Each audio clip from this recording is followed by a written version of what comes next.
Apareceu para você, Lu? Agora sim. Apareceu agora. Agora sim, agora sim. Bom, boa noite a todos, boa noite a todas que estão aqui. Eu vou iniciar com uma breve descrição, audiodescrição. Meu nome é Fernanda Correia.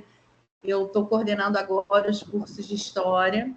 Eu sou uma mulher de 46 anos, branca. Estou usando óculos de armação azul marinho, quase preto. Meus olhos são azuis. Meu cabelo está solto. Ele é castanho escuro. Na verdade, ele está aqui na frente até um pouco branco, mas ele é castanho escuro. E eu estou com uma roupa estampada, a blusa estampada, preta e branco.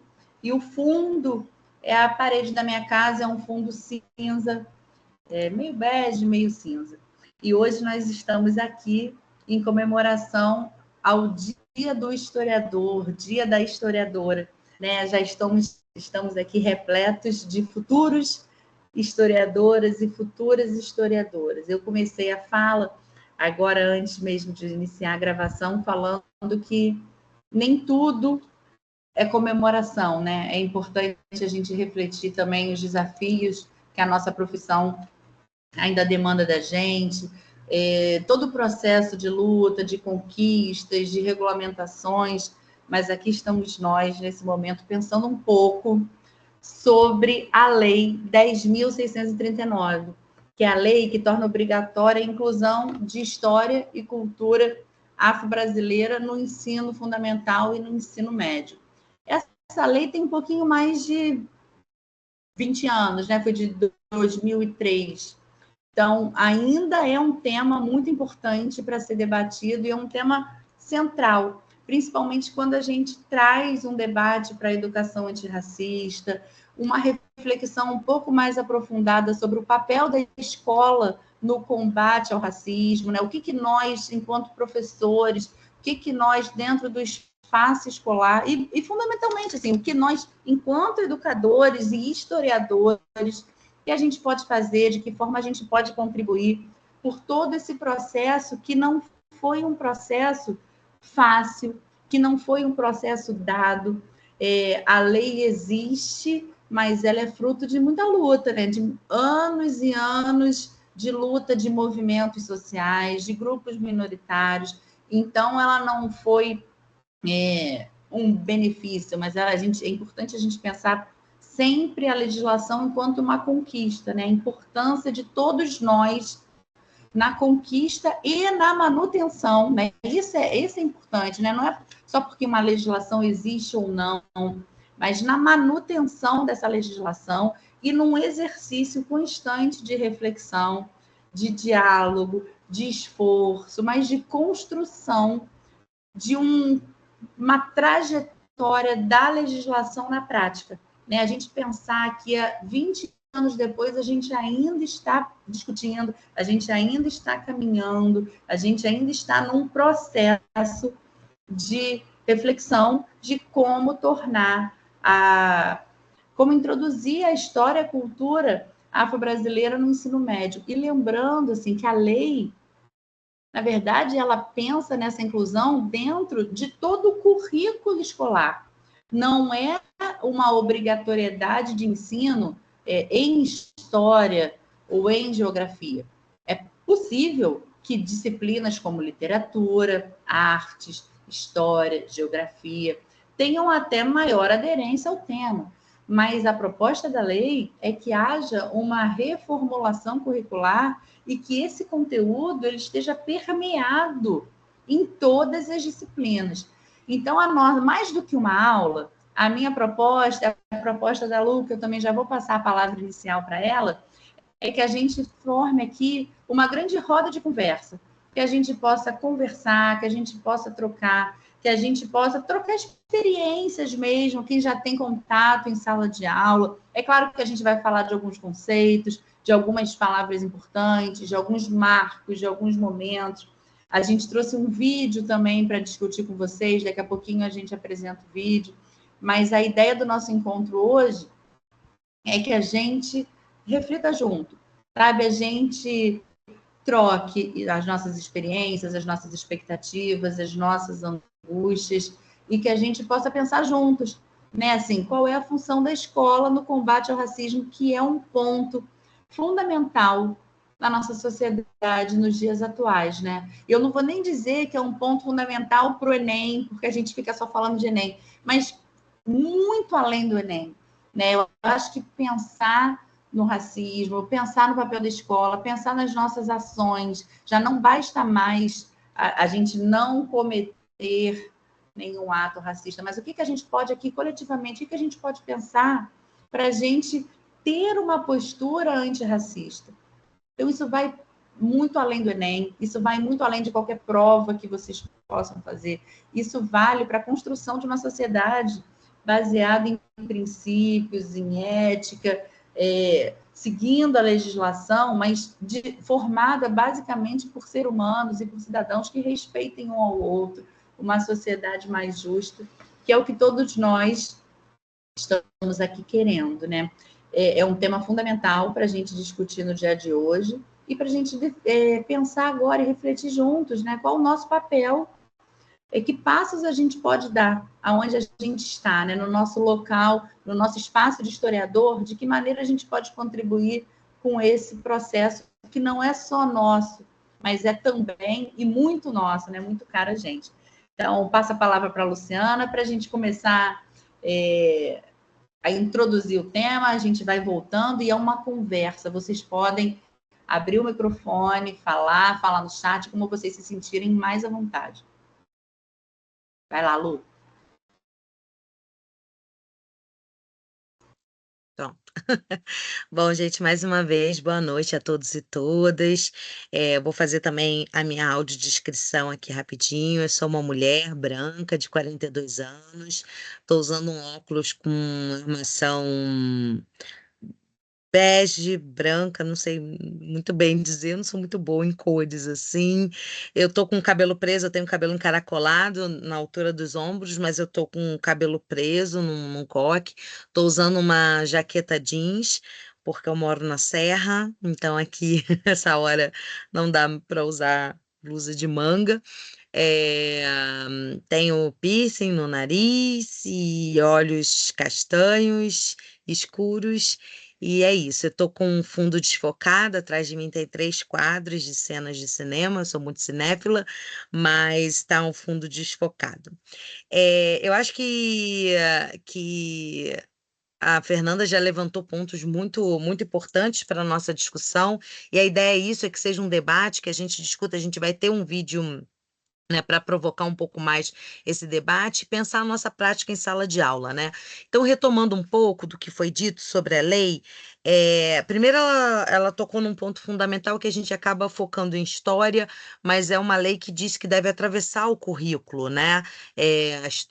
História e cultura da África e afro-brasileira deve atravessar o currículo, acaba ficando muito focado em história, pela sua aderência, mas não é algo exclusivamente da história. Então, isso é importante até para a gente pensar ações interdisciplinares na sala de aula, né? Trabalhar com a galera de literatura, trabalhar com a galera de artes, trabalhar com a galera de geografia, enfim, fazer outros debates e aulas interdisciplinares. Eu, pelo menos, assim, curto muito, eu acho que isso. E os alunos também costumam gostar muito de aulas interdisciplinares, ver 2 professores de áreas comuns ou muito diferentes juntos, falando juntos, os alunos costumam gostar bastante disso.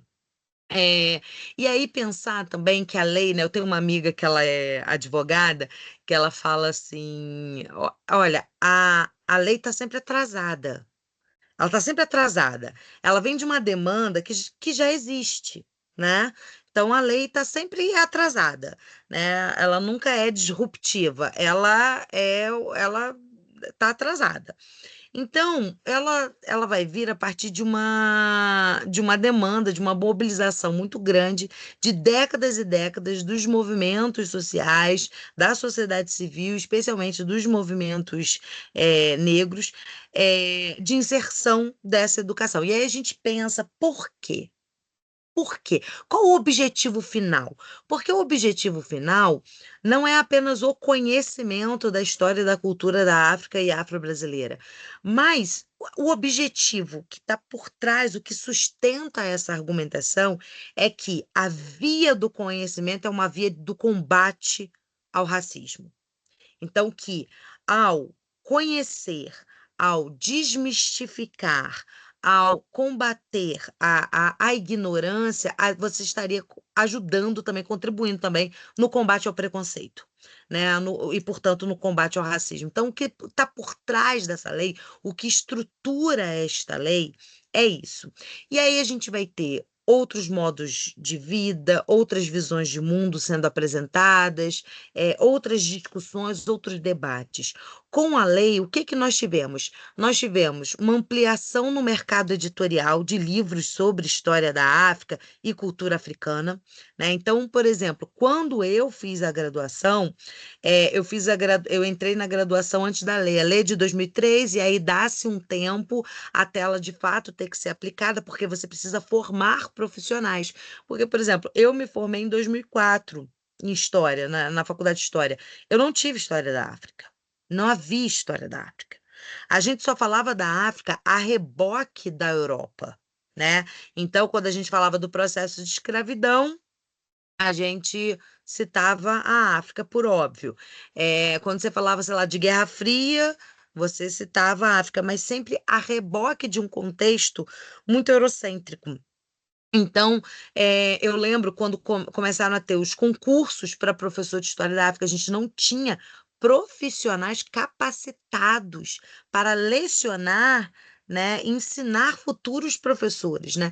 Então, no meu caso, né, que eu peguei o currículo antigo antes da História da África, depois eu tive que fazer cursos, eu tive que correr atrás de toda uma literatura que me era completamente desconhecida, né? E o desconhecimento, a ignorância, ela é uma porta aberta para o preconceito, né? Ela é uma porta aberta para o racismo. Então, é muito importante a gente ter isso em vista quando a gente fala que, óbvio, o conhecimento em si é importante, mas o que sustenta essa demanda, essa pressão por essa lei, é o entendimento de que o conhecimento ele é um aliado no combate ao racismo. Então, aí a gente começa todo um movimento de ler e saber e conhecer a história da África pelos africanos, né? Então, a coleção da Unesco, que ficou, que é de livre acesso, ela é gratuita na internet, são vários volumes que pega centenas, centenas, centenas de anos de história da África. Então, a gente ter esse contato, né? Porque isso gera uma demanda. Porque não tinha uma demanda. A gente precisa entender essas coisas, né? Universidades, cursos de pós-graduação, mercado editorial. Gente, isso é negócio, né? Então, se não tem demanda, não vai ter oferta. Quando vem essa obrigatoriedade, isso gera uma demanda. Então, assim, olha, vai ter que ter curso de História da África, vai ter que ter pós-graduação de História da África, vai ter que ter livro de História da África. Isso gera um público, gera uma demanda, e aí vem a oferta e abre caminhos, né? Eu acho isso fundamental. E aí eu tenho a experiência também de ser professora antes e depois da aplicação da lei. E é muito interessante ter passado por isso, por essa experiência, né? De um momento, então, eu me formo logo depois, em 2004, já estou em sala de aula, a lei ainda não foi aplicada, a gente não tinha material didático, a gente não tinha nada, não tinha formação, não tinha nada sobre isso. E aí, né, tem um prazo para você aplicar, então eu peguei também essa época em que como professora, a gente também não falava, não abordava. E agora, né, já sou uma professora que aborda, né, que tem um material, que tem.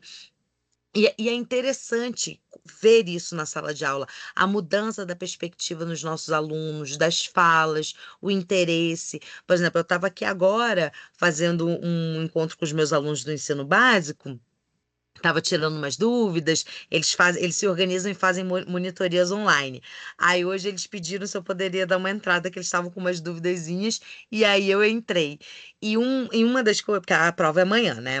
Aí hoje a galera tá estudando, que é assim que funciona, né? Prova é amanhã, hoje, essa hora, o pessoal tá lá. E aí, uma das matérias é sobre civilização Banto e Urubá, reinos africanos e tal. E a gente faz essa discussão, e é muito interessante ver, ouvir as perguntas dos alunos, e eles mesmos vocês vão ver isso em sala de aula, eles mesmos vão falar: nossa, eu achava que era outra coisa, caramba, eu nunca tinha pensado nisso. Poxa, mas que interessante, vou procurar saber mais. Então, assim, você vai vendo como isso vai sendo desconstruído, né? Como isso vai sendo repensado. Por exemplo, esse vídeo que nós vamos ver hoje é um vídeo que eu passo passo em sala de aula, assim. E eles ficam, assim, quando termina, eles, sabe, fica aquele 1 minuto de silêncio, eles ficam pensando as suas práticas, o seu olhar sobre o mundo, né? Então, é muito interessante ver essa desconstrução. E eu acho que a gente deve muito a essa lei, né? E é importante também destacar que tem também a lei sobre a questão indígena também, que era uma coisa que a gente também mal falava, mal abordava, era só ali no período da colonização, e é isso, pronto, acabou. Era 15 minutos de aula, você falava de indígena e pronto, acabou. Eles eram literalmente assim, assassinados da história, literalmente. E é importante a gente pensar essa conexão. Conhecimento com combate ao racismo, ao preconceito, você abrir a sua escuta, né? E não é dar voz, porque as pessoas têm voz, a gente é que não escuta, né? A gente é que tapa o ouvido, a gente é que silencia, né? Ah, eu tô dando a voz ao negro. Que isso, gente? As pessoas negras têm voz, sempre tiveram voz, a gente é que silenciou, a gente é que tapou os ouvidos, a gente que finge que não escuta, a gente é que tem preconceito, a gente que tem racismo. Mas então abrir essa escuta, abrir a fala, né? Inclusive, o que eu procuro fazer na minha sala de aula do ensino básico é Mas eu fazer acho com que que eles se dá pra sintam à vontade, fazer, inclusive, de tipo, não precisa expor bater, tá ligado? essas. Eu Gente, acho tem que um o médico, microfone o doutor aberto falou aqui aí. que eu posso comer Eu estou comida lá. procurando já, Lu, pode deixar. Ah, obrigada. É, expor, inclusive, essas Não, questões. Por mas, exemplo, quando a tipo, gente vai falar mas não. de Umbanda, Candomblé, Orixá, a gente entra na temática de Exu e tal, de encruzilhada, a gente debate sobre isso. Eu falo, gente, vamos lá, o que que vocês pensam sobre isso? Qual o conhecimento? E aí eles vão, ah, não, olha, realmente, eu achava que era demônio, eu achava que era de. Ih, não é, por que que é uma encruzilhada? O que que não é? O que que é uma oferenda? Então, assim, você vai trazendo essas questões para eles, é impressionante como. Inclusive, gente, eu tenho experiências muito bacanas de pessoas que são de terreiro, né? Que são que adotam a fé, né? Têm a fé é, de religiões de matriz africana, como eles vão se sentindo mais à vontade. E nessas aulas, por exemplo, eu já tive caso de aluno pegar e falar: não, eu sou da Umbanda. E todo mundo olhar, ninguém sabia. A pessoa tinha vergonha de falar, tinha medo. Mas que vergonha, tinha medo de sofrer preconceito, né? Por exemplo, eu dou aula numa escola católica, né? A grande maioria lá é cristã, ou católica ou evangélica e tal. E da pessoa falar no meio da aula, falou assim, eu sou da Umbanda. E assim, pessoas que estão ali, convivem com ela todo dia e não sabia. Eu falei, o quê? Não, mas então me conta como é que não é. Então, isso é muito bonito de se ver, né? E óbvio, a gente não está ali para converter ninguém a nada, né? Eu não sou de religião, de matriz africana. A gente não está ali para converter ninguém a nada, para fazer proselitismo de nenhuma religião. Mas a gente está ali para conhecer, para abrir a escuta, para quebrar nossos preconceitos, para quebrar as nossas, os nossos medos, inclusive, que vêm também. A gente teme o desconhecido, né? A gente tende a temer o desconhecido. Então, eu acho que é importante. Hélio levantou a mão. Ah, professora Luciana, eu fiz seminário 10 anos, entendeu? E num dos trabalhos que eu tinha que fazer no seminário, na época de filosofia, né, dentro do seminário, eu tinha que escolher uma religião para ir verificar e fazer um relatório, né, do que eu tinha visto. A minha avó era da Umbanda, então eu escolhi, né, para ir com ela numa... Eu tinha medo, não sei, não vou falar que eu não tive medo, que eu tinha medo, sim, porque era o preconceito, né? O preconceito que o seminário, na época que eu fiz, em 81, eu entrei em 81 e saí em 91, né? Mas, assim, foi uma experiência muito grande para mim, entendeu? Do relatório que eu fiz, eu vi que não era nada daquilo que o preconceito que eu tinha dentro de mim, entendeu? Então foi muito bacana, é uma experiência que foi maravilhosa para mim, de ter visto tudo aquilo que eles fizeram e a fé que eles têm, né? Tudo que eles fazem. Então, no relatório eu coloquei isso, que é colocado muito preconceito sobre a religião, né? Das pessoas, daquelas que creem, daqueles que têm fé, daqueles que acreditam no que estão fazendo. Tá? É só uma resenha que eu quis colocar para vocês, tá? Desculpe de talvez ter atrapalhado, mas... Não, jamais. A ideia é essa, Hélio, é esse bate-papo.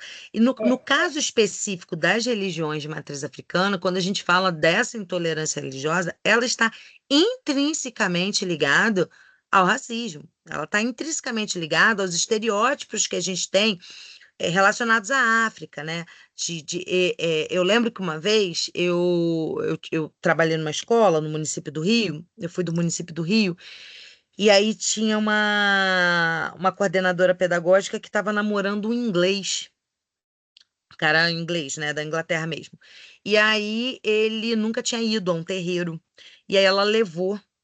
E o primeiro comentário que ele fez foi: Nossa, tão primitivo, né?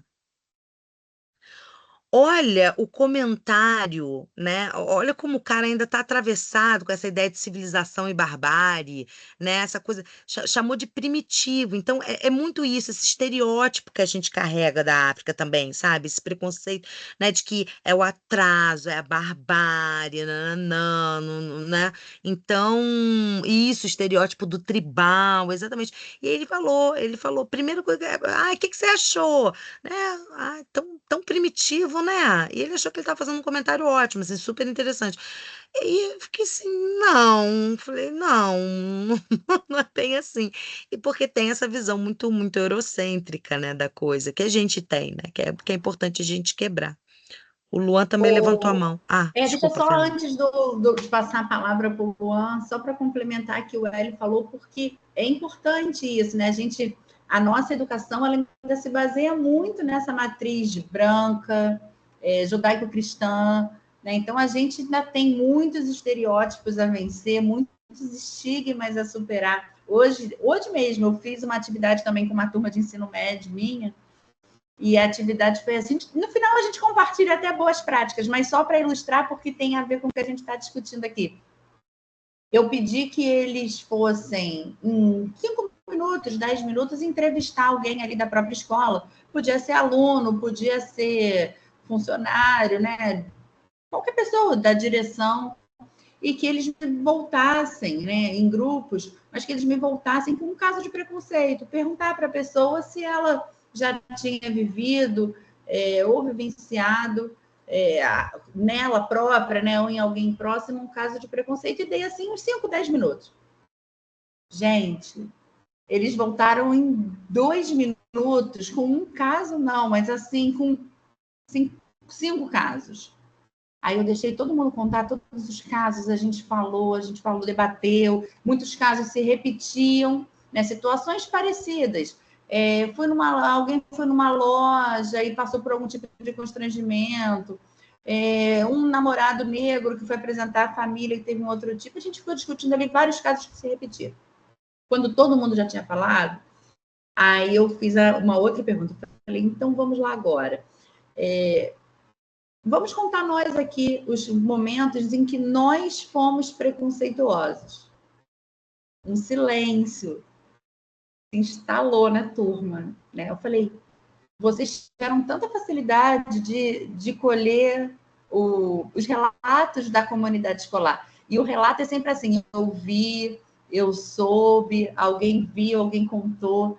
Mas vamos fazer aqui uma reflexão nossa, assim, e as tantas vezes que nós também reproduzimos esse racismo estrutural, esse preconceito. E aí, aos poucos, eu fui puxando, eu fui dando um exemplo, eu falei de momentos meus, e aí foram surgindo outros momentos. Mas como ainda está muito dentro da gente, né? Como ainda é muito difícil até a gente reconhecer esses momentos. E a escola e a educação, ela tem papel fundamental, como a gente estava discutindo aqui, né? Porque quando a gente conhece, a gente supera esse preconceito, a gente bota luz, a gente conversa, a gente põe o dedo ali na ferida, a gente para um pouco e reflete, como o Hélio falou agora, eu não conhecia, eu tinha medo, eu fui lá, vi, e não era bem isso. Então, a gente não aponta só o outro, a gente olha para o autoconhecimento mesmo, a gente olha para a gente vê o que a gente, como indivíduo, como cidadão, a gente ainda pode melhorar. É um processo mesmo de autoconhecimento. E essa palavra processo, eu acabo repetindo ela muitas vezes, porque é um processo individual, é um processo da comunidade. A gente ainda tem muita facilidade para apontar o dedo no outro, né, para o outro, mas refletir sobre os nossos, porque a gente só muda a sociedade quando todas as pessoas, ou grande parte das pessoas, também começam a mudar. Porque senão a gente fica um apontando o outro e a gente não pensa, né? Então, coletivamente. E aí me trouxe, assim, antes de passar a palavra aqui para o Luan, um outro tópico, assim, né? Essa ideia do colonialismo do saber. O que é isso? O quanto todo o nosso currículo, quanto que o conhecimento que a gente transmite ainda parte dessa visão hierarquizada, como a Lu falou ali, é tribal, é primitivo. Então, né, a gente tem uma escala, um conceito de evolução já tão combatido, tão visto, revisto, tão criticado.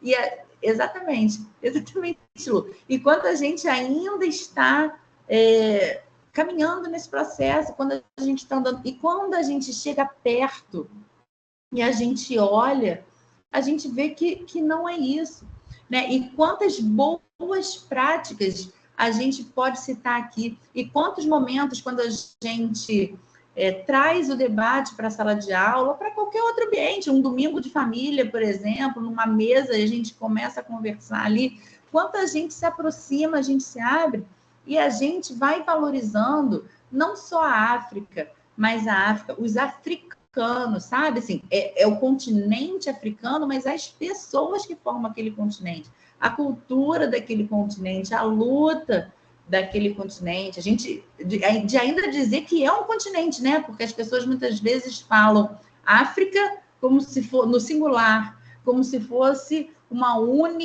único espaço, um único lugar, e quanta diferença tem ali. Só da gente falar por a África, eu já me sinto mal falando, não, porque lá na África, mas lá na África, aonde? Que África é essa? Não dá para a gente se referir à África no singular, como a gente não pode se referir à América no singular. Que América? A gente está falando do Brasil, só o Brasil é tão diverso. Olha quantos países e quanta cultura e quanto conhecimento a gente tem aqui. Então, é todo um processo. Aí volto eu para o processo. É todo um processo de reconhecimento e de valorização das contribuições que foram trazidas pelas comunidades indígenas e pelos africanos para a construção do que nós somos.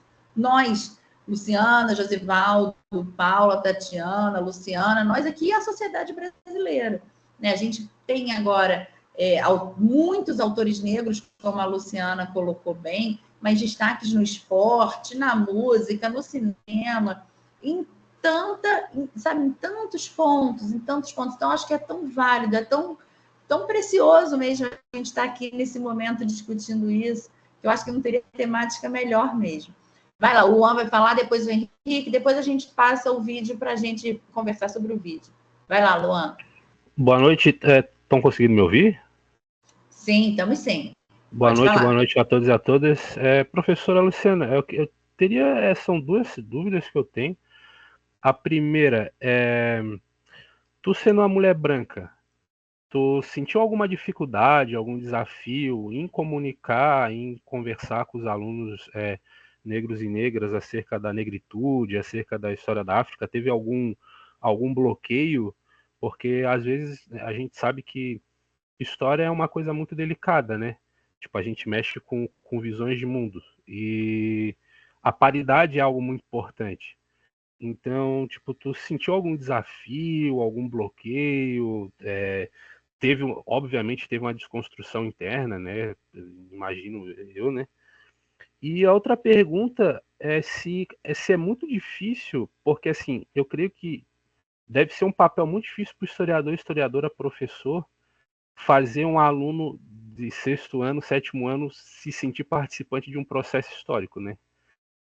Tipo, o que eu tenho a ver com os egípcios? O que eu tenho a ver com a Mesopotâmia? O que eu tenho a ver com a Idade Média? Tipo, é, como é como é para uma professora fazer um aluno se sentir participante de uma coisa tão importante que é a questão da negritude como um sujeito político, sabe?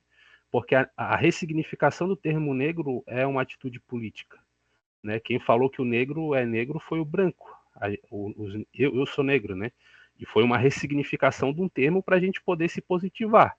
Então, como que é essa experiência de fazer um aluno ou uma aluna negra se sentir participante de uma coisa tão grande que é a questão política do ser negro? Vamos lá, Luan, excelentes perguntas.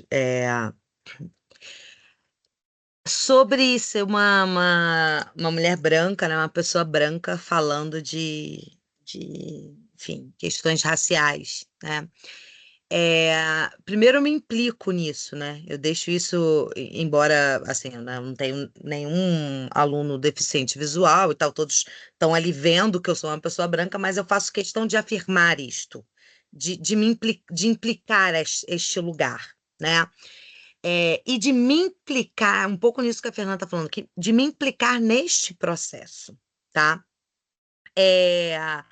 Quando eu falo das religiões de matriz africana, e aí eu sei que na sala tem pessoas da Umbanda, do Candomblé, eu sempre as convoco também nesse sentido. Olha, se eu errar, por favor, me ajude, se eu falar alguma besteira e tal. Sempre tento trazer para essa coisa de que, olha, a gente está junto caminhando, tá? A gente está caminhando nessa desconstrução aqui juntas. Eu nunca tive nenhum problema relacionado a isso. Porém, contudo, todavia, entretanto, é preciso ressaltar que eu dou aula numa escola de elite, o que quer dizer que eu tenho poucos alunos negros e negras em sala de aula. A grande maioria dos meus alunos, a imensa maioria dos meus alunos é branca, assim, infelizmente, mas assim, de fato é isso que acontece. E assim, é muito, por exemplo, assim, meus alunos negros é a filha da faxineira, é a filha da porteira, e eu tenho dois alunos, você vê, eu conto nas mãos, e eu tenho dois alunos negros que são adotados. Então, assim, eu ainda preciso ter muito este cuidado, porque eles são a minoria ali, né, numericamente falando, né? Eles são minoria e isso precisa vir com muito, muito, muito cuidado. Então, por exemplo, assim, tô falando de escravidão. Eu não vou projetar uma imagem de uma pessoa negra sendo subserviada ali, sendo humilhada e não há essa necessidade, sabe? Não há a necessidade dessa coisa magética. Não há isso, entendeu? Então, assim, como eu falei assim, como eu não tive esta formação, eu tive que me preparar muito para ter esse cuidado, né? E principalmente sendo uma pessoa branca, né? E não vivi e não passarei por isso. Não sei o que é sofrer racismo e não saberei, né? Já sofri outros preconceitos, mas no racismo, e nunca saberei o que é isso. Então, assim, ter esse cuidado, assim, eu acho que é muito nisso. E sobre a sua segunda pergunta, eu nunca dei aula para sexto ano, nunca dei aula para criança, mas eu acho que aí vem muito da criatividade do professor. O que eu costumo fazer com os meus, que são adolescentes, né, é a fonte histórica. A fonte histórica nos aproxima desse passado, né? Então, eu acho que é uma forma de você convocar esse aluno. Quando esse aluno ele consegue ver, ouvir, tocar, enfim, quando ele consegue se sentir também um agente histórico, entender que o que ele é tem a ver com esse processo que a gente está discutindo,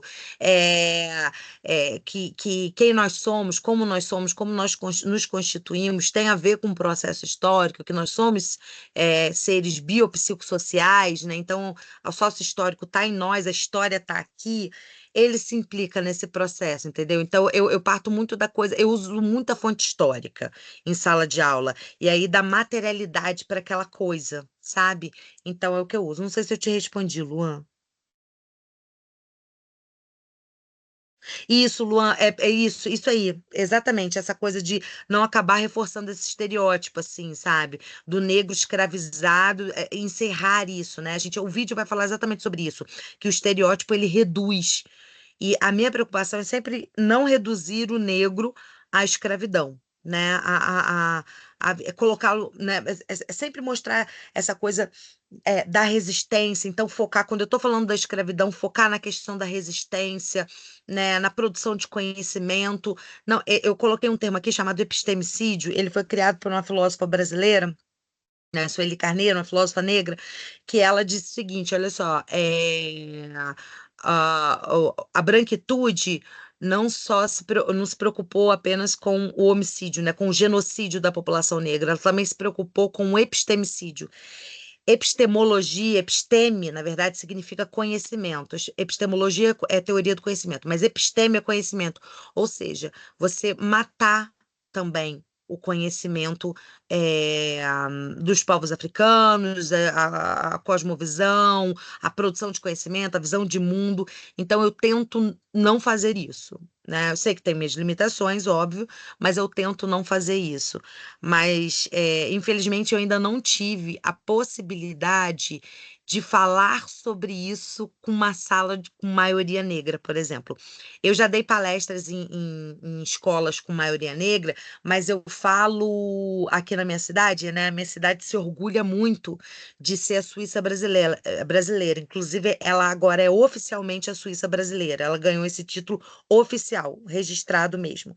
Então, se orgulha muito da colonização suíça e depois a colonização alemã, e se orgulha muito disso. Então, a gente tem uma questão racial aqui muito premente, muito óbvia, muito latente. Então, eu já fui dar palestras, eu fiz um trabalho, que ela até agora é vereadora da cidade, com uma mulher negra que tem um coletivo muito interessante aqui. Então, ela falava da questão da negritude e eu falava da branquitude. Então, eu falei da branquitude. Então, eu nunca tive um público de maioria negra que eu falasse sobre negritude. Então, eu não tenho essa experiência para te contar, Luan. Olha, eu sou branca, né? E eu dou aula em duas escolas do município aqui do Rio de Janeiro, aonde 100% dos alunos são pardos ou negros, né? E são vários os casos, são vários os momentos que eu posso relatar aqui, mas um especificamente assim que me marcou muito foi quando eu toco escravidão, a influência africana, ou algum tema relacionado à cultura africana. E, por incrível que pareça, assim, não é raro, tá? Pelo menos uma vez em cada sala, eu sinto, eu escuto, eu vejo movimentos de incômodo de falar sobre o tema, como se não pertencesse a eles, como se não tivesse ligação com quem eles são hoje em dia, o que, né, nos dá, enquanto historiadores, nos leva a um local mesmo de incômodo, né, de muitas vezes de perceber como os adolescentes e as crianças hoje em dia estão afastados e muitas vezes envergonhados dessa raiz, dessa história. E muito desse processo vem também desse apagamento que a Luciana está falando, né? Dessa fala que é jogada para baixo do tapete. Então, esse processo de embranquecimento, não só do corpo, mas embranquecimento da fala mesmo, do que se é, do que se vê. Então, alguns alunos que não se reconhecem enquanto negros, né? Não se reconhecem, dizem que... Mas eles são brancos. Mas eu sou branco, e você está vendo ali, é claro que é uma autodeclaração, mas isso é muito forte, principalmente em áreas mais periféricas. O sentimento que me traz, é claro que eu precisaria aprofundar um pouco mais nesse debate, fazer uma pesquisa um pouco maior. Mas naqueles 50 minutos de sala de aula, é como se eles não se identificassem dentro desse universo. E aí, eu não estou botando uma responsabilidade individual naquele cidadão, naquele aluno, não. É uma reflexão social. O que a gente está fazendo aqui enquanto sociedade, né, que faz com que essas pessoas, algumas dessas pessoas, se distanciem. Não são todos, mas é comum eu ouvir em sala de aula esse tipo de comentário, esse tipo de fala. Quer complementar, Luan? Complementa que depois eu passo o vídeo. Ou era a mão que estava levantada da outra pergunta? Eu estava mutado aqui, perdão. Não, é que essa questão do apagamento, do esquecimento, é algo que é muito rico, até, creio, para o desenvolvimento acadêmico historiográfico, porque o silêncio também é uma narrativa, né? Silêncios são narrativas. Onde estavam as mulheres na construção de determinado período histórico? Onde está a voz dessas pessoas, dos negros, enfim, né? Mas isso me arremeteu muito à questão até do próprio Malcolm X, né? Que ele usava o X no seu nome como uma incógnita numérica de não saber de onde ele veio. Por exemplo, a minha mãe, ela é negra, né? O meu pai é branco. Se eu for pegar a árvore genealógica do meu pai, eu vou conseguir chegar em algum lugar. Se eu for pegar da minha mãe, não vai chegar um determinado momento que eu não vou mais conseguir avançar ou regredir, né, nesse caso. Então, tipo, a violência física que foi acometida aos povos escravizados é algo muito latente, algo muito doloroso, mas o apagamento da identidade também é algo que consegue ser muito crônico, né? Tipo, tu não ter o direito de saber a tua origem, a tua identidade histórica é algo que é muito complicado, porém serve também uma lição para nós, historiadores e historiadoras, que é um silêncio que também tem uma narrativa, tem o que buscar, né? Tem o que se extrair de construção para que um silêncio possa se tornar audível, né? Esse seria meu complemento. É um processo de coisificação. Você tira da pessoa a sua característica humana, né, de ser humano. Vamos então começar. Eu vou compartilhar aqui o vídeo para a gente assistir. Esse vídeo, enquanto eu vou compartilhando aqui, eu vou explicando para vocês. Ele faz parte daquelas palestras TED. Não sei se todos vocês conhecem. Peraí, também. Compartilhar, peraí. Essa palestra TED é uma palestra curta, né? Dura em torno de 10, 15 minutos, mais ou menos. Não vou começar agora, não. Peraí. E sempre traz temas inovadores, temas de sucesso, soluções, assim, e temas inspiradores mesmo. Eu acho que esse é o principal ponto dessa palestra. Só me confirmem aí, por favor, se todo mundo já está visualizando aqui a imagem. Sim, sim. Tá, então eu vou fechar o meu microfone. Não, acho que se eu fechar o microfone vai sair sem som, né? Eu vou tentar manter o microfone aberto, então. Tá.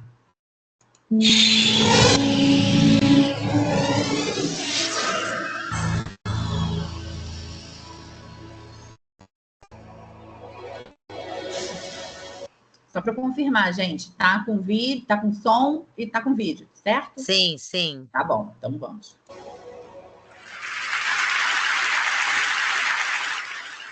I'm a storyteller, and I would like to tell you a few personal stories about what I like to call the danger of the single story. I grew up on a university campus in eastern Nigeria. My mother says that I started reading at the age of 2, although I think 4 is probably close to the truth. So I was an early reader, and what I read were British and American children's books. I was also an early writer.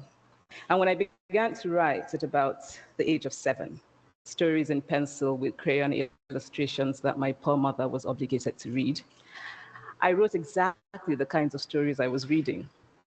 All my characters were white and blue-eyed. They played in the snow. They ate apples. And they talked a lot about the weather, how lovely it was that the sun had come out. Now, this despite the fact that Nigeria had never been outside Nigeria. We didn't have snow, we ate mangoes, and we never talked about the weather because there was no need to. My characters also drank a lot of ginger beer because the characters in the British books I read drank ginger beer. Never mind that I had no idea what ginger beer was. And for many years afterwards, I would have a desperate desire to taste ginger beer. But that is another story. What this demonstrates, I think, is how impressionable and vulnerable we are in the face of a story, particularly as children. Because all I had read were books in which characters were foreign, I had become convinced that books, by their very nature, had to have foreigners in them and had to be about things with which I could not personally identify. Now, things changed when I discovered African books. There weren't many of them available, and they weren't quite as easy to find as the foreign books. But because of writers like Chinua Achebe and Kamara Laye, I went through a mental shift in my perception of literature. I realized that people like me, girls with skin the color of chocolate, whose kinky hair could not form ponytails, could also exist in literature. I started to write about things I recognized. Now, I loved those American and British books I read. They stirred my imagination. They opened up new worlds for me. But the unintended consequence was that I did not know that people like me could exist in literature. So what the discovery of African writers did for me was this. It saved me from having a single story of what books are. I come from a conventional middle-class Nigerian family. My father was a professor. My mother was an administrator. And so we had, as was the norm, living domestic help who would often come from nearby rural villages. So the year I turned 8, we got a new houseboy. His name was Fide. The only thing my mother told us about him was that his family was very poor. My mother sent yams and rice and our old clothes to his family. And when I didn't finish my dinner, my mother would say, "Finish your food. Don't you know people like Fide's family have nothing?" So I felt enormous pity for Fide's family. Then one Saturday, we went to his village to visit. And his mother showed us a beautifully patterned basket made of dyed raffia that his brother had made. I was startled. It had not occurred to me that anybody in his family could actually make something. All I had heard about them was how poor they were, so that it had become impossible for me to see them as anything else but poor. Their poverty was my single story of them. Years later, I thought about this when I left Nigeria to go to university in the United States. I was 19. My American roommate was shocked by me. She asked where I had learned to speak English so well and was confused when I said that Nigeria happened to have English as its official language. She asked if she could listen to what she called my tribal music and was consequently very disappointed when I produced my tape of Mariah Carey. She assumed that I did not know how to use a stove. What struck me was this. She had felt sorry for me even before she saw me.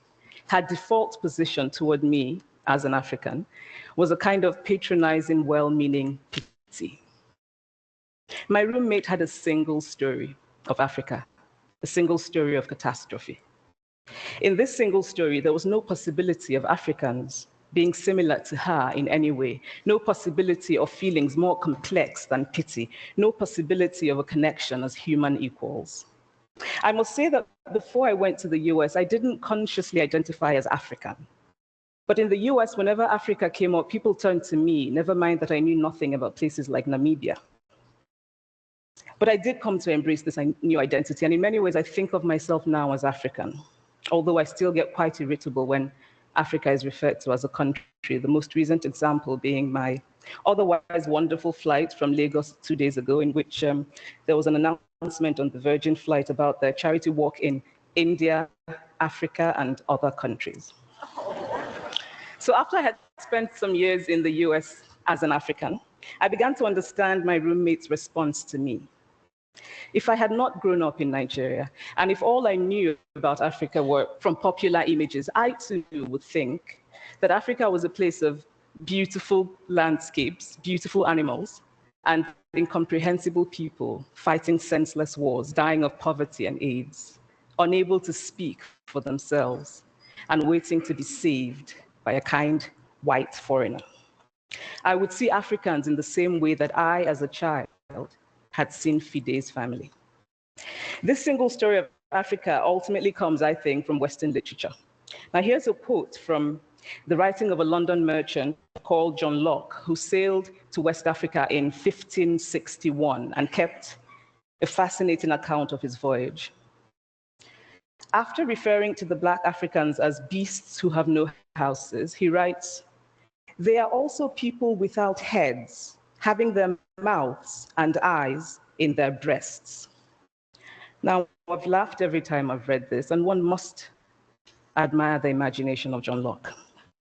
But what is important about his writing is that it represents the beginning of a tradition of telling African stories in the West, a tradition of sub-Saharan Africa as a place of negatives, of difference, of darkness, of people who, in the words of the wonderful poet Rudyard Kipling, are half devil, half child. And so I began to realize that my American roommate must have, throughout her life, seen and heard different versions of this single story. As had a professor who once told me that my novel was not authentically African. Now, I was quite willing to contend that there were a number of things wrong with the novel, that it had failed in a number of places, but I had not quite imagined that it had failed at achieving something called African authenticity. In fact, I did not know what African authenticity was. The professor told me that my characters were too much like him, an educated and middle-class man. My characters drove cars. They were not starving. Therefore, they were not authentically African. But I must quickly add that I too am just as guilty on the question of the single story. A few years ago, I visited Mexico from the US. The political climate in the US at the time was tense, and there were debates going on about immigration. And as often happens in America, immigration became synonymous with Mexicans. There were endless stories of Mexicans as people who were fleecing the healthcare system, sneaking across the border, being arrested at the border, that sort of thing. I remember walking around on my first day in Guadalajara, watching the people going to work, rolling up tortillas in the marketplace, smoking, laughing. I remember first feeling slight surprise, and then I was overwhelmed with shame. I realized that I had been so immersed in the media coverage of Mexicans that they had become one thing in my mind, the abject immigrant. I had bought into the single story of Mexicans, and I could not have been more ashamed of myself. So that is how to create a single story. Show a people as one thing, as only one thing, over and over again, and that is what they become. It is impossible to talk about the single story without talking about power. There is a word, an Igbo word, that I think about whenever I think about the power structures of the world, and it is Nkali. It's a noun that loosely translates to be greater than another. Like our economic and political worlds, stories too are defined by the principle of Nkali. How they are told, who tells them, when they are told, how many stories are told, are really dependent on power. Power is the ability not just to tell the story of another person, but to make it the definitive story of that person. The Palestinian poet Mourid Barghouti writes that if you want to dispossess a people, the simplest way to do it is to tell their story and to start with secondly. Start the story with the arrows of the Native Americans and not with the arrival of the British, and you have an entirely different story. Start the story with the failure of the African state and not with the colonial creation of the African state, and you have an entirely different story.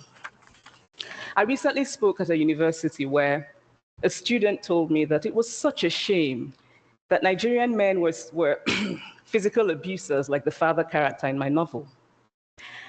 I told him that I had just read a novel called American Psycho, and that it was such a shame that young Americans were serial murderers. Now,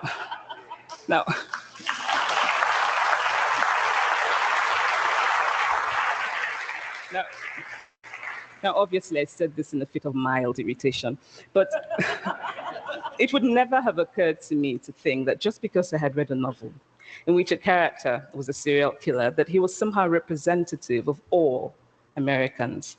And now this is not because I'm a better person than that student, but because of America's cultural and economic power, I had many stories of America. I had read Tylan, Updike, and Steinbeck, and Gateskill. I did not have a single story of America. When I learned some years ago that writers were expected to have had really unhappy childhoods to be successful, I began to think about how I could invent horrible things my parents had done to me. But the truth is that I had a very happy childhood, full of laughter and love, in a very close-knit family. But I also had grandfathers who died in refugee camps. My cousin, Polly, died because he could not get adequate health care. One of my closest friends, Ukoloma, died in a plane crash because our fire trucks did not have water. I grew up under repressive military governments that devalued education so that sometimes my parents were not paid their salaries. And so as a child, I saw jam disappear from the breakfast table. Then margarine disappeared. Then bread became too expensive. Then milk became rationed. And most of all, a kind of normalized political fear invaded our lives. All of these stories make me who I am. But to insist on only these negative stories is to flatten my experience and to overlook the many other stories that formed me. The single story creates stereotypes. And the problem with stereotypes is not that they are untrue, but that they are incomplete. They make one story become the only story. Of course, Africa is a continent full of catastrophes, the immense ones, such as the horrific rapes in Congo, and depressing ones, such as the fact that 5,000 people apply for one job vacancy in Nigeria. But there are other stories that are not about catastrophe, and it is very important, it is just as important to talk about them. I've always felt that it is impossible to engage properly with a place or a person without engaging with all of the stories of that place and that person. The consequence of the single story is this: it robs people of dignity. It makes our recognition of our equal humanity difficult. It emphasizes how we are different rather than how we are similar. So what if before my Mexican trip, I had followed the immigration debate from both sides, the US and the Mexican? What if my mother had told us that Fide's family was poor and hardworking? What if we had an African television network that broadcast diverse African stories all over the world, what the Nigerian writer Chinua Achebe calls a balance of stories? What if my roommate knew about my Nigerian publisher, Mukhtar Bakare, a remarkable man who left his job in a bank to follow his dream and start a publishing house? Now, the conventional wisdom was that Nigerians don't read literature. He disagreed. He felt that people who could read would read if you made literature affordable and available to them. Shortly after he published my first novel, I went to a TV station in Lagos to do an interview. And a woman who worked there as a messenger came up to me and said, "I really liked your novel. I didn't like the ending. Now you must write a sequel, and this is what will happen." And she went on to tell me what to write in the sequel. Now, I was not only charmed, I was very moved. Here was a woman, part of the ordinary masses of Nigerians who are not supposed to be readers. She had not only read the book, but she had taken ownership of it and felt justified in telling me what to write in the sequel. Now, what if my roommate knew about my friend, Fumi Yonda, a fearless woman who hosts a TV show in Lagos and is determined to tell the stories that we prefer to forget? What if my roommate knew about the heart procedure that was performed in the Lagos hospital last week? What if my roommate knew about contemporary Nigerian music, talented people singing in English and Pidgin and Igbo and Yoruba and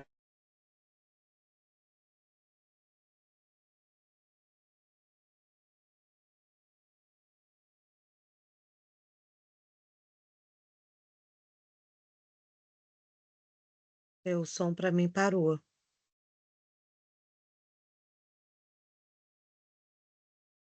O som parou, gente.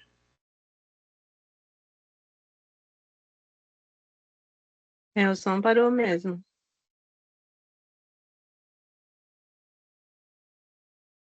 Fernanda, seu microfone. Vicious hair braider who has just started her own business selling hair extensions. Or about the millions of other Nigerians who start businesses and sometimes fail, but continue to nurse ambition. Every time I am home, I'm confronted with the usual sources of irritation for most Nigerians: our failed infrastructure, our failed government, but also by the incredible resilience of people who thrive despite the government rather than because of it. I teach writing workshops in Lagos every summer, and it is amazing to me how many people apply, how many people are eager to write, to tell stories. My Nigerian publisher and I have just started a nonprofit called Farafina Trust, and we have big dreams of building libraries and refurbishing libraries that already exist and providing books for state schools that don't have anything in their libraries, and also of organizing lots and lots of workshops on reading and writing for all the people who are eager to tell our many stories. Stories matter. Many stories matter. Stories have been used to dispossess and to malign, but stories can also be used to empower and to humanize. Stories can break the dignity of a people, but stories can also repair that broken dignity. The American writer Alice Walker wrote this about her Southern relatives who had moved to the North, and she introduced them to a book about the Southern life that they had left behind. They sat around reading the book themselves, listening to me read the book, and the kind of paradise was regained. I would like to end with this thought, that when we reject the single story, when we realize that there is never a single story about any place, we regain a kind of paradise. Thank you.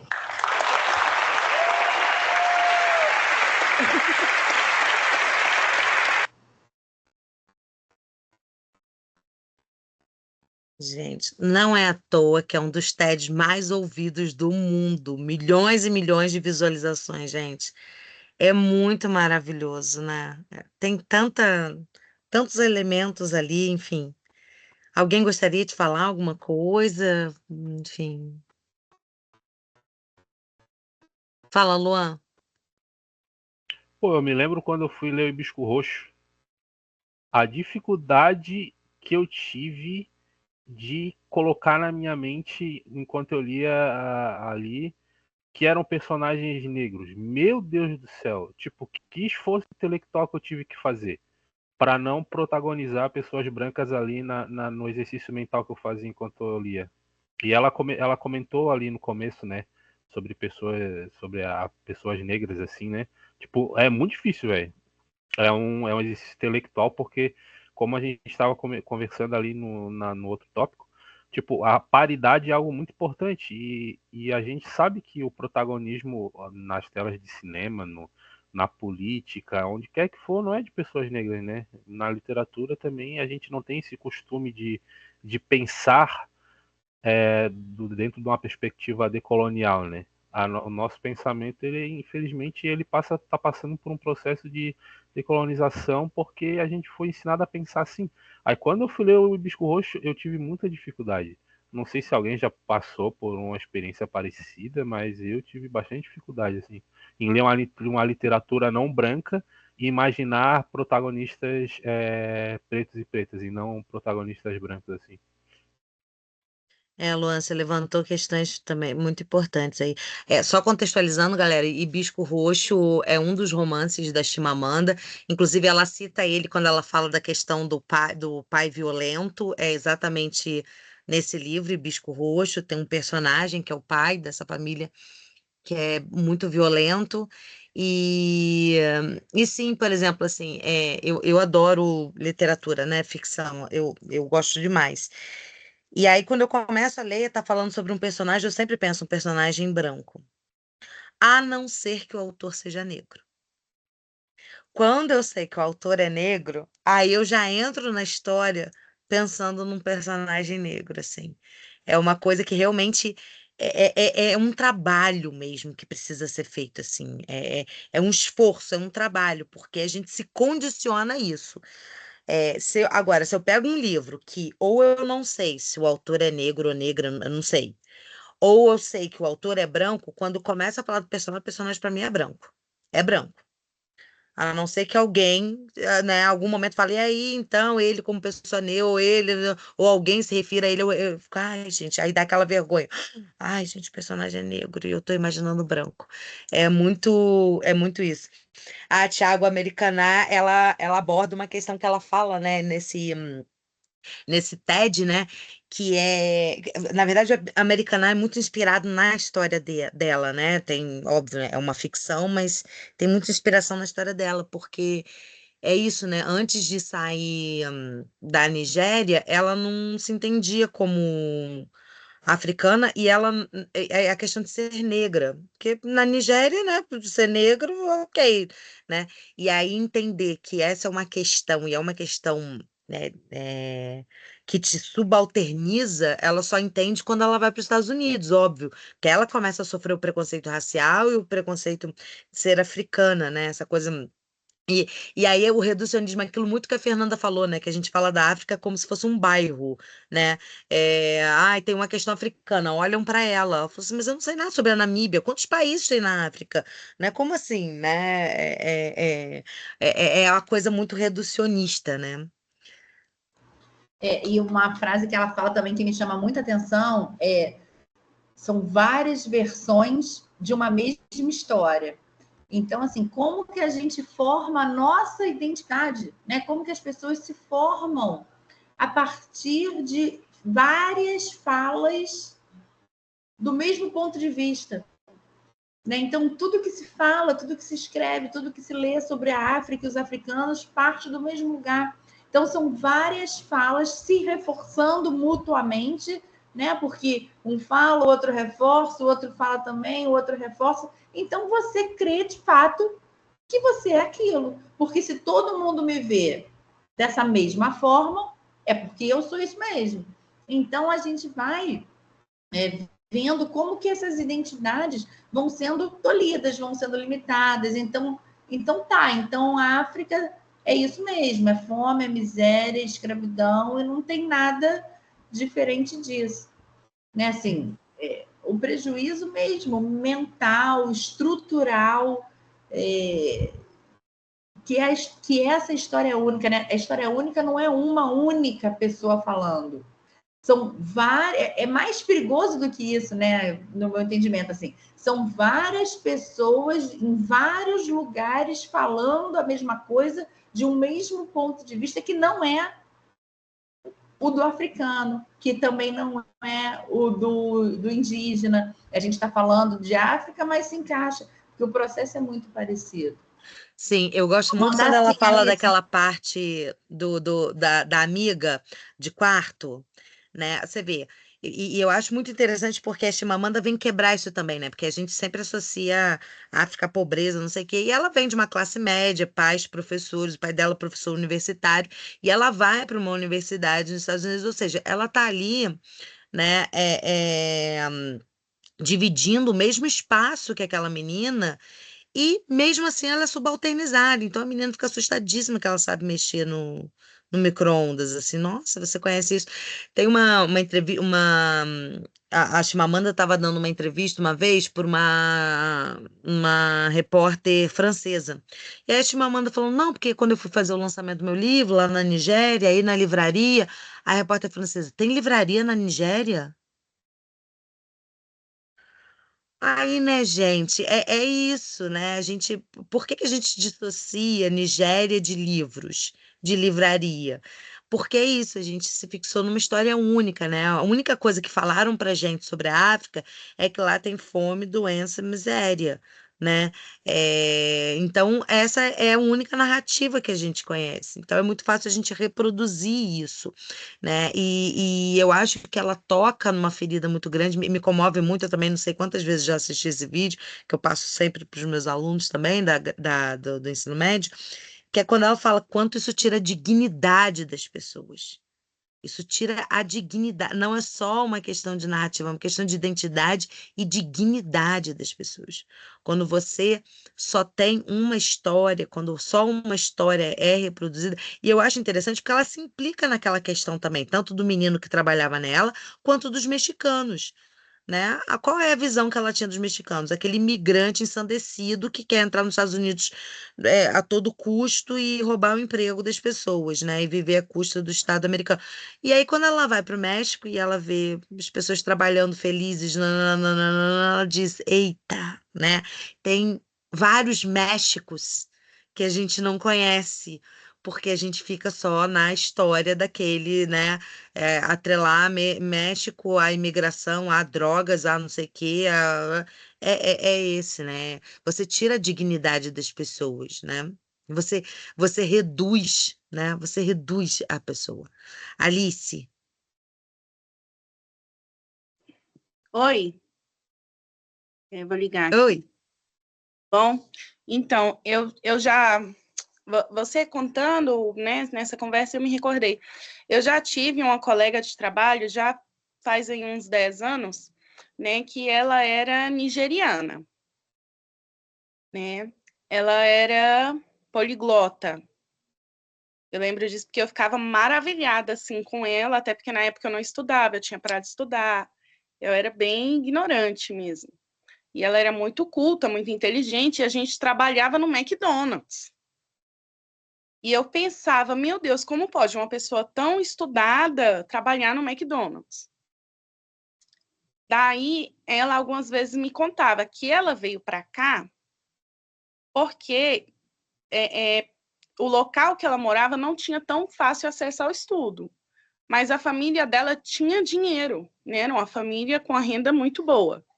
E mandaram ela para cá, para que ela estudasse aqui no Brasil. Porque a família dela, ela dizia que eles falavam que aqui ela ia ter um estudo melhor, né? Eu lembro muito disso.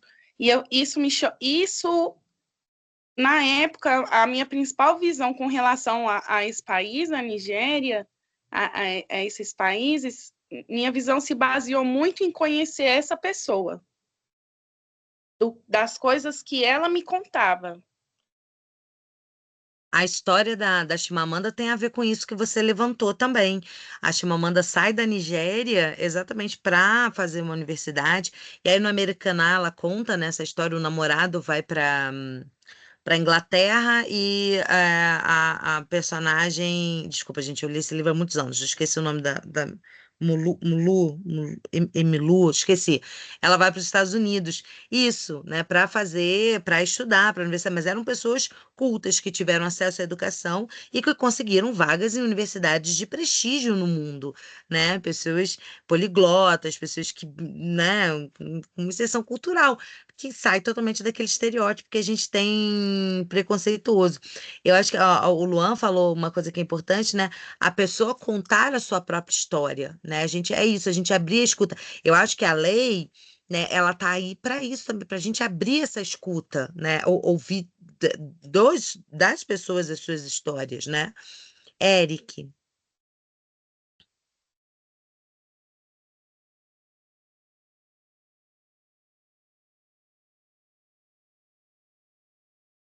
Eric, Você está com a mãozinha levantada?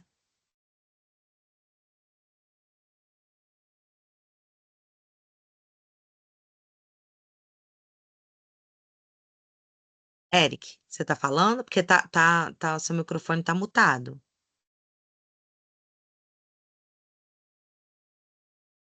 Eu acho que não. Luan, Será que o companheiro Eric aí não vai conseguir falar? ele baixou a mãozinha. Ah, enfim, como a colega Alice ali falou, eu tenho um colega, o Bomani. Ele é lá de Angola. E a gente conversando sobre negritude, né? E eu perguntei para ele assim, né? E esse é um debate até um pouco mais denso, né? Eu perguntei para ele assim, cara, tu se considera negro? E ele falou assim, não, eu não me considero negro. Porque a gente tem a tendência a encaixotar a questão da negritude apenas na cor. Como lá tem muitas pessoas pretas e só pretas, elas não têm o costume elas não têm o porquê de se chamarem de negras lá. Consegue entender o pensamento? Uhum. Uhum. Ele bem assim, cara, eu não me considero negro porque eu nunca tive a necessidade de ter que me achar assim. Ele Uhum. falou que lá ele se considera o Bomani da sociedade de Angola tal, filho de tal e tal pessoa, e era assim que ele se via. Então ele não ele falou assim, cara, como as pessoas me chamam assim aqui no Brasil, eu não vou cometer ele fala assim muito educado, né? Vou cometer a indelicadeza de falar para a pessoa não, você está cometendo um erro teórico, né, você não sabe o que você está falando, não. Mas a multiplicidade em África é tão grande que até o próprio termo negro, que a gente sabe, é sabido, né, que é um termo político, não é um termo essencialmente que tem a ver com o tom da pele, mas é um termo de posição política como um não branco. Até as pessoas, o Du Bois, os filósofos franceses que elaboraram a ressignificação do termo negro dentro da epistemologia, falavam que às vezes até indígenas poderiam ser cunhados dentro dessa termologia epistemológica do que é ser negro. Então, tipo assim, pô, eu fiquei de cara, assim, porque é uma coisa que quebra muito o paradigma da gente, né? Tipo Sim. assim, se alguém vir falar para mim assim, aquele nigeriano, aquele angolano, aquele namíbio, ele é negro, bom, eu acho que isso quem tem que falar é ele, né? Não sou eu. Porque não, Exatamente. porque não tem como eu encaixotar ele ali, sabe? Porque isso é uma coisa ocidental, querendo ou não, o racismo é um problema ocidental, onde as pessoas em África não necessariamente passam por aquilo que a gente passa aqui no Brasil. Não tem como a gente querer homogeneizar todas as experiências, né? Eu sei que o que eu falei aqui é um debate um pouco profundo, né? Às vezes, talvez o pessoal não né? A gente não precisa saber de tudo, mas é algo que sempre passa pela minha cabeça, assim, sabe? Sim, perfeito, Luan. A Chimamanda fala exatamente isso no Americaná, né? Que ela só foi se entender como negra quando teve esse outro colocando isso nele. Que até então ela não, sou negra. Gente, na Nigéria, gente, isso não é uma questão, é exatamente isso. Tem a ver com a tua etnia, com a tua origem, com outras questões, né? A tua ancestralidade é outra questão, né? O que eles falam, né? O meu povo, né? É outra lógica. Só que quando ela vai para os Estados Unidos, ela começa a sofrer racismo, aí ela fala, aí eu tive que, a partir deste olhar racista, eu tive que entender que ali eu sou negra, né? Mas não vem dela, ela não levou isso, né? Ela não era negra até alguém cometer um racismo com ela. Aí ela passa a ser negra. E aí ela começa a ter que entender o que é ser negra no caso dela, nos Estados Unidos, né? Porque até então ela falava, eu nunca tinha, numa identidade, eu sou uma mulher negra, nunca, né? Mas ela passa a ter que ter que pensar sobre e ter que se colocar sobre a partir dessa visão do outro, né? As nossas identidades, no geral, elas são construídas a partir do outro, né? A partir dessa relação com o outro. A questão aqui, o problema é que esta relação é uma relação atravessada pela violência, né? E pelo racismo. Fernanda, vamos caminhando. Luan, quer falar mais alguma coisa? Deixa o Luan falar, depois a gente encerra, porque já são 5 para as 9. Sim. Tati, inclusive, se você quiser colocar o link da lista de presença no chat, aí quem está aqui já vai respondendo. Mas vamos ouvir o Luan. Pode ir, Luan. Não, só fechando esse pensamento da violência é justamente isso, porque, por exemplo, eu sou o que diriam como se fosse mestiço, né? Eu sou, entre aspas, como se coloca no ditado popular, eu sou mulato.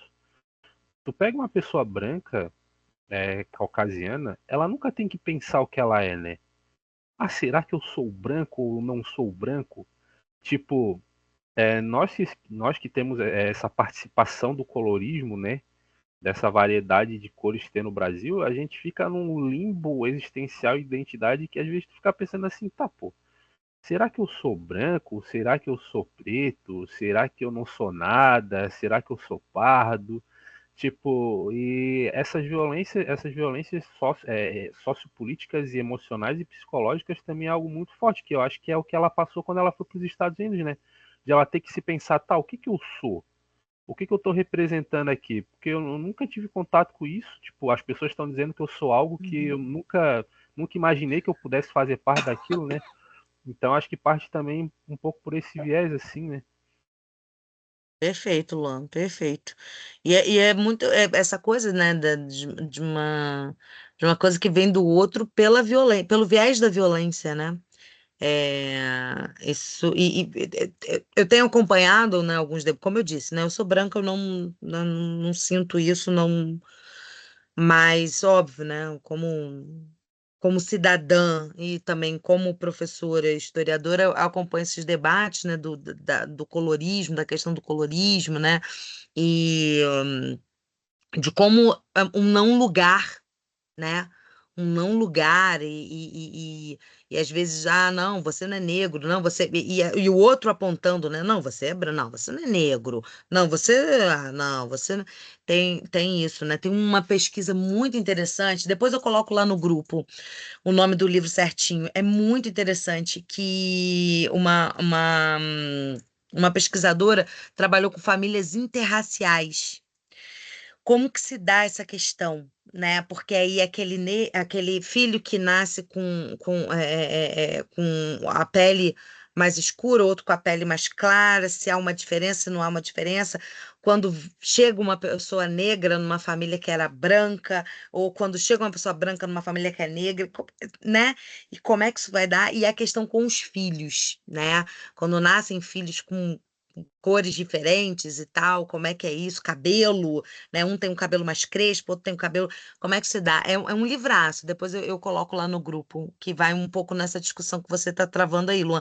Porque muitos falam exatamente isso, assim, cara, eu não sei, eu sou negra, eu sou. O que que eu sou? Eu não saberia dizer, e a família às vezes reafirma essa dúvida, né? É isso. O Alice. Darkson, mas eu acho que o Darkson, não sei se ele desistiu, mas ele estava com a mão levantada. Para mim aqui só aparece a Alice agora. Então vai, Alice. Oi. Se o Darkson quiser, ele fala depois. Eu liguei até o vídeo para vocês verem minha carinha. Assim, eu não sou preta, não sou branca, tá. Aí entra uma questão. Desde muito nova, eu me deparei com preconceitos diversos, né? Tanto pela cor como por características físicas. Porque eu sou mestiça da seguinte forma. A minha mãe é filha de uma minha avó era japonesa, filha de japoneses imigrantes, e o meu avô direto é alemão, por parte de mãe. Por parte de pai, meu pai era filho de uma Indiapinayé, uma tribo indígena ali do Tocantins, né? E filho de um negro que não era bem preto. Ele era um mulato de olho verde até. eu cresci passando preconceitos tanto pela cor, como eu passava preconceitos, piadinhas pelas características físicas, de ter um olho puxado. Quando eu era criança, isso eram características muito... Como é que eu posso dizer? Era muito nítido. E a minha mãe ainda me cortava uma cuia de franja aqui, o cabelo liso, preto. Eu passava cada coisa e, tipo assim, eu só fui entender isso mais velha. Mas aí que entra uma questão, é sempre o outro que te aponta.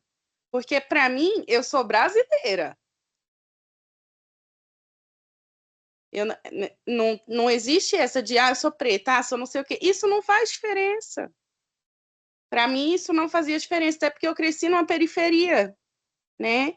Então, eu tive o próprio preto, o próprio negro me apontando o preconceito porque eu tinha uma característica física diferente de uma pessoa que tem a cor escura. E aí que eu via também que a própria pessoa, às vezes a própria pessoa que ela passa o preconceito, ela se torna uma pessoa preconceituosa contra os seus iguais ou seus diferentes também, né? Às vezes aquela fala que diz assim, o preto tem preconceito do preto, e isso é verdade dentro de uma periferia. Uma pessoa escura, ela tem preconceito com uma pessoa de pele escura. E isso você não vai ver com pessoas brancas. E aí eu passava uma coisa muito clara, né? A minha mãe é muito branca. Minha mãe ia na escola, a professoras, né, de escola não acreditavam que a minha mãe era a minha mãe. Minha mãe tinha que andar com os documentos numa reunião escolar, tudo bonitinho, para provar que ela era minha mãe. Porque não acreditavam que uma mulher tão branca era mãe da minha pessoa com a pele escura, com a característica tão diferente da dela. É isso, só para... Show, Alice. Darkson levantou a mão de novo? Baixou a mão de novo? Cadê? Cadê Dark? Ah, e claro, Alice, né? Deixar aqui minha solidariedade, dizer que lamento profundamente. Fico até sem palavras, assim, porque, enfim, lamento muito. Não consigo dimensionar o que seja passar, né, infância e esse período da escola, né, às vezes muito cruel, passando por preconceitos e de tudo. Então, deixo aqui meu beijo no seu coração aí. Eu também lamento, Alice. E acompanhando aqui no chat, eu vi aqui algumas postagens de sou latino, sou negro, sou branco, não importa, somos brasileiros. É claro, né, gente? Somos brasileiros, mas é importante a gente também entender que no momento, né, social, no momento cultural que a gente está, é importante a gente fazer esse resgate, a gente dar voz a esses grupos, como a Solange, nossa diretora, sempre fala, as maiorias minorizadas, né? São numericamente maioria, mas que tem aqui passado por um processo histórico muito importante de perda perda de direitos, de tolimento de vozes, de frases. Então, a gente está discutindo aqui relações de poder. Então, quando a gente também fala, somos brasileiros, a gente, às vezes, é claro, somos brasileiros, eu concordo, nós somos, mas ainda assim, mesmo sendo todos brasileiros, a gente precisa olhar para isso e discutir esses pontos que a gente está trazendo aqui no dia de hoje, né, num dia tão importante de hoje, porque, infelizmente, a gente ainda vê no dia a dia que não somos todos tão brasileiros assim, de uma forma tão igualitária, quando alguns grupos têm mais acesso a determinados direitos, têm mais acesso a determinados espaços do que outros grupos em função da sua cor, da sua origem, das suas características físicas, né? Então, a gente nunca pode perder de mão que temos muitas coisas em comum, a nacionalidade, mas a gente ainda vive, a gente ainda enfrenta uma sociedade muito racista, muito preconceituosa, Então, ainda é necessário aprofundar o debate, questionar o mito da democracia racial e olhar para as políticas compensatórias, para todo essa movimentação desses grupos de minoria, porque as falas dele ainda nos ensinam muito, né? E ainda são muito necessárias. Talvez daqui a alguns, mas eu ia falar anos, mas talvez algumas décadas, a gente já tenha superado. Mas no atual momento que a gente está, a gente ainda precisa, sim, né, pontuar e rever, valorizar e repensar enquanto sociedade. Alice, quer falar? Depois da Alice, se ninguém mais se colocar... Se alguém quiser falar, levanta a mão, não tem problema. Mas senão a gente encerra, tá? A lista de presença já está ali no chat. Então, quem não está olhando o chat, dá uma subidinha ali novamente que você vai pegar a lista de presença. Fala lá, Alice. Acho que ela baixou a mão. Não querer. Não, sem problemas.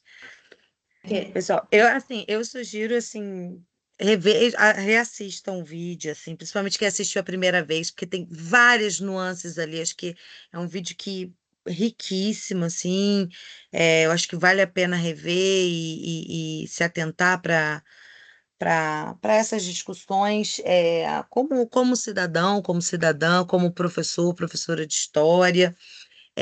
Tati, obrigada pela sua presença, sempre maravilhosa ver seus comentários aqui.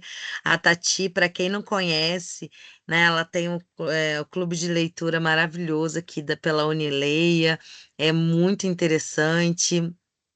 Ela traz também várias discussões, ela já trouxe a Chimamanda também, participei, maravilhosa. E é isso, né? Que a gente esteja sempre aberto ao debate, à escuta, respeitosa, acolhedora, para que possamos ser profissionais, né? E cidadãos cada vez melhores. Tá bom, pessoal? Um beijo grande, feliz dia do historiador aí, da historiadora para todo mundo. Luan, nos 45 do segundo tempo, Beijo. fala lá rapidinho para a gente se despedir.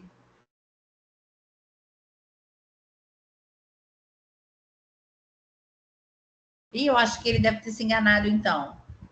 Alô. Pô, Oi, Luan, vai lá. Fico falando mutado aqui. Gente, desculpa, não é só para dizer que eu vou colocar no WhatsApp da turma ali um vídeo bem importante, que é acerca do debate do colorismo, que é realmente acerca do que é a miscelânea do ser negro no Brasil. É um vídeo curto de 16 minutos, que é bem importante. Aí quem quiser ter o interesse de assistir, eu vou jogar lá. Era só isso. Obrigado, É da professor. Nathalie Neri? Não, é da Afro TV. Tem um muito, muito interessante. Vou botar da Nathalie também. Você me fez lembrar, esse vídeo é muito legal. Luan, vou colocar lá também. Show, coloca aqui esse, eu acho que eu não conheço, não. Valeu, gente. Beijo, gente. Boa noite, obrigada. Aproveitem o final do dia e a gente vai conversando lá no grupo, tá bom? Valeu. Um abraço. Tati, você consegue parar a gravação para o vídeo não ficar muito, muito longo? Beijo, gente. Boa noite. Tchau, tchau.